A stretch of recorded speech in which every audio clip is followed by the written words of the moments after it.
हाँ हाँ भाई, वो रेड वाला स्टोरी लोगो देख के ही चैनल निकल जाता है।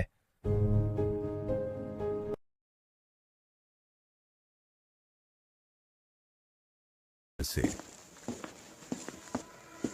तू दिन भर आवारा ही बना रहेगा श्यामू। कोई काम धाम भी किया कर।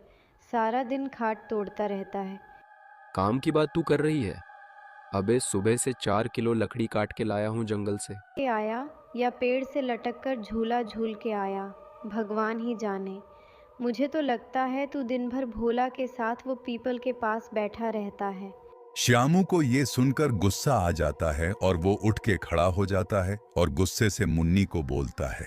अरे ओ, मैं और भोला कोई झाड़ फाड़ करने नहीं जाते वहाँ, बस बातें करते हैं।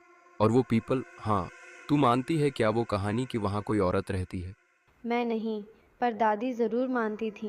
कहती थी कि बरसों पहले एक औरत ने पीपल के नीचे आत्महत्या की थी। तब से हर अमावस की रात वो वहीं मंडराती है। श्यामू खामोश हो जाता है। बाहर बारिश थम गई है और तभी दरवाजे पर दस्तक होती है। कोई दरवाजा खटखटाता है। कौन होगा इस वक्त? दरवाजे के बाहर भोला होता है। भोला के साथ एक छोटी बच्ची होती है। भोला कहता है, अरे श्यामू, मैं हूँ यार। जल्दी आके दरवाज़ा खोल। बाहर ही खड़ा रखेगा क्या हमें? श्यामू उठता है और दरवाजा खोलने जाता है। अबे भोला, ये कौन है तेरे साथ? और तू इतना घबराया काहे है? गुड़िया है, ठाकुर साहब की बहन की लड़की। अब उनके घर कोई नहीं बचा, सब चले गए शहर। इसे अकेले छोड़ गए। मैं अपने साथ ले आया इसे। मेरे मन को शांति नहीं मिल रही थी। वो पेड़ कितना अच्छा लग रहा है। चलो ना वहाँ पर चलते हैं। सभी वहाँ बैठेंगे। बाहर एक बड़ा सा पेड़ था। वो वहां बैठने की जिद करने लगी। तो श्यामू ने बोला कि चलो हम सब वही जाके बैठ जाते हैं। सभी उस पेड़ के पास आके बैठ गए। बेटा अब ठीक है। वैसे तुमको इस पेड़ में ऐसा क्या दिखा जो तुम यहाँ पर बैठने की जिद करने लगी? इससे अच्छा तो हम अंदर बैठ जाते। काली औरत आज फिर आई थी उसी पेड़ के नीचे, और वो अपने साथ किसी को लेके जाने की बात कर रही थी। तुम किस काली औरत की बात कर रही हो बच्ची? जो हर अमावस को किसी को साथ ले जाती है। आज वो देख रही थी मुझे। वो देखो, वो सामने पीपल के पेड़ के पास बैठी आवाज दे रही है। गुड़िया के कहने पर वो सभी पीपल की ओर देखते हैं। वहां उनको एक साया दिखाई देता है। वो साया देख के श्यामू, भोलू और मुन्नी घर की ओर भागते हैं, पर वो गुड़िया वहीं बैठी रहती है। अगले दिन गांव में चौपाल के पास धनी राम काका बैठे थे। श्यामू, भोला और मुन्नी दौड़ते हुए आए। काका, कल रात कुछ हुआ हमारे घर। वो बच्ची, वो कुछ देखती है, पीपल की कसम। जो बोली, रोंगटे खड़े हो गए। तूने उसका चेहरा देखा श्यामू? जब वो काली औरत की बात कर रही थी तो उस बच्ची के चेहरे पर डर देखा था क्या? डर नहीं था काका, जैसे वो पहले से जानती थी कि वो औरत आ रही है। क्योंकि वो बच्ची इंसान नहीं है। वो काली छाया कभी किसी को साथ नहीं ले जाती। वो खुद बनकर आती है। भोला और श्यामू ने काका धनीराम को सारी बात बताई। अब धनीराम काका ने उनको उस लड़की का सच बता दिया। दोनों की हालत सच सुन के पतली हो गई। वो दोनों वहां से घर की ओर चल दिए। श्यामू, भोला और मुन्नी तीनों रात को पीपल के पेड़ के पास जाते हैं, उस सच्चाई का पता लगाने जो उन्होंने रात को देखा था।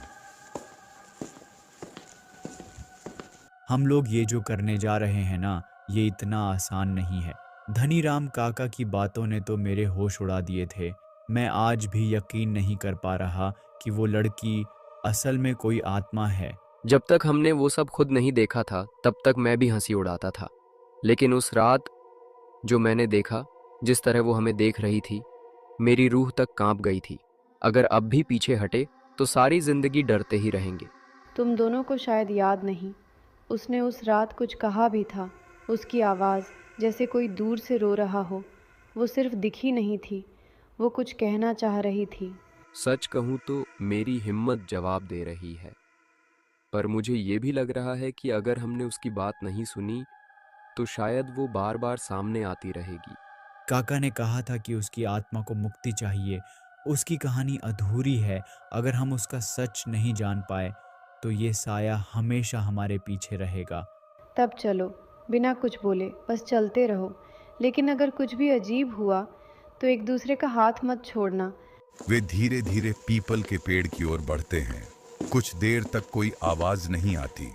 उनको वो साया दूर से दिखाई दे जाता। देखो, वो वही साया वहीं बैठा है, पेड़ के नीचे। ये क्यों दिख रही है हमें बार बार? क्या चाहती है वो? भोला, पूछ उससे। हम जानना चाहते हैं। क्या तुम कुछ कहना चाहती हो? हम सुनेंगे। वो परछाई जोर से चिल्लाने लगती है, जैसे कि वो सबको मार देगी। वो चीख सुनकर वो तीनों वहां से भाग जाते हैं। वो अपने घर में वापस आ जाते हैं। वो देखते हैं सामने गुड़िया बैठी है और उनको अजीब से देख रही है। आखिरकार तुम लोग मेरे पास आ ही गए। अब तुम लोग मुझसे बचकर कहीं नहीं जा सकते। गुड़िया, ये तुम क्या कह रही हो? कैसी बहकी बहकी बातें कर रही हो? तुम ठीक तो हो? तुम्हें मैं गुड़िया लगती हूँ क्या? मैं वही हूँ जिसको तुम उस पेड़ के पास चीखते हुए छोड़ आए थे। अब तुम में से कोई नहीं बचेगा। वो वहां से भागकर धनीराम काका के पास जाते हैं।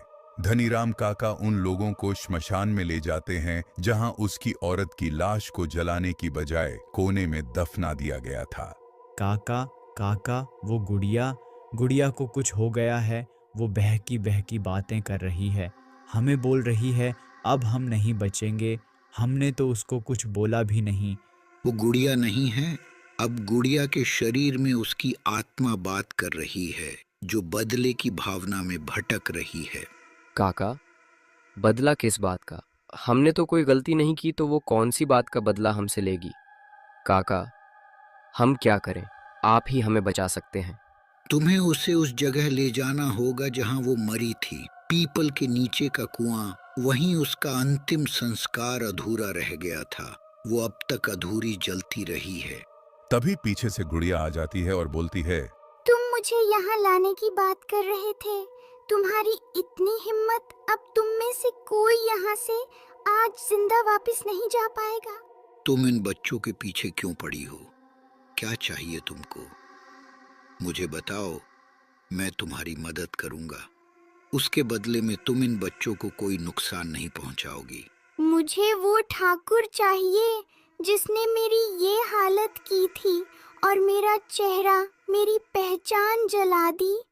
वो ठाकुर अब नहीं रहा, पर उसका नाम, उसका खून अब भी रहता है इस गांव में। ठीक है, मैं ठाकुर के खून को तुम्हारे पास लेके आऊंगा। तब तक तुम इन बच्चों को कुछ नहीं करोगी। अगर तुम इस बात का वादा करती हो तो मैं उसे जरूर लाऊंगा। ठीक है, सुबह होने से पहले तुम अगर उसको ले आए तो मैं तुम सबको जाने दूंगी, वरना तुम सब कल का सूरज नहीं देख पाओगे। धनीराम सूरजपाल के पास जाता है और उसे अपने साथ चलने के लिए कहता है। सूरजपाल, तुमको अभी मेरे साथ चलना होगा। बच्चों की जान खतरे में है। वो आत्मा उनको मार डालेगी। काका, आप फिर किसी भूत की बात लेकर आ गए। सब झूठ है, सब भ्रम है। चलो चलिए, मैं देखता हूं कौन सी आत्मा आपको परेशान कर रही है। दोनों श्मशान की ओर आने लगते हैं। कौन है वो आत्मा जो हमारे गांव के बच्चों को मारने की बात कर रही है? मैंने बहुत सी आत्माओं को ठिकाने लगाया है। क्या तुझे याद है वो रात सूरजपाल, जब तूने मुझे पीपल के नीचे बांध दिया था, सिर्फ इसलिए कि तेरा नाम बदनाम न हो? नहीं, वो मैं नहीं था। वो मेरे बाप ने किया था। मैंने कुछ नहीं किया। तेरे बाप ने जलाया? तूने मेरी राख को धोया नहीं? तूने मेरा चेहरा दुनिया से छुपाया। अब तू भी जल के देख। मैं जानता हूं मेरा बाप गलत था। मेरे बाप की गलती की सजा मासूम लोगों को मत दो, वरना मेरे बाप और तुम में क्या अंतर रह जाएगा। तुम बोलो, तुमको क्या चाहिए? मैं वो करने को तैयार हूं। मुझे बस मेरी पहचान चाहिए। जिन गांव वालों के सामने मुझे वेश्या और नाजायज बनाया गया, उनको मेरी सच्चाई पता होनी चाहिए कि तुम्हारे बाप ने मेरे साथ गलत किया। सूरजपाल गुड़िया को वादा करता है कि वो सबको ये बात जरूर बताएगा। वो औरत की आत्मा को सूरजपाल की सच्चाई पर यकीन हुआ और उसने गुड़िया और सब्जी जान बख्श दी। जब उसने गुड़िया के शरीर को छोड़ा तो गुड़िया गिर गई। वादे के मुताबिक सूरजपाल ने गांव वालों को उस औरत और अपने बाप के बीच के संबंध के बारे में बताया और अपने बाप की गलती के बारे में खुलासा किया।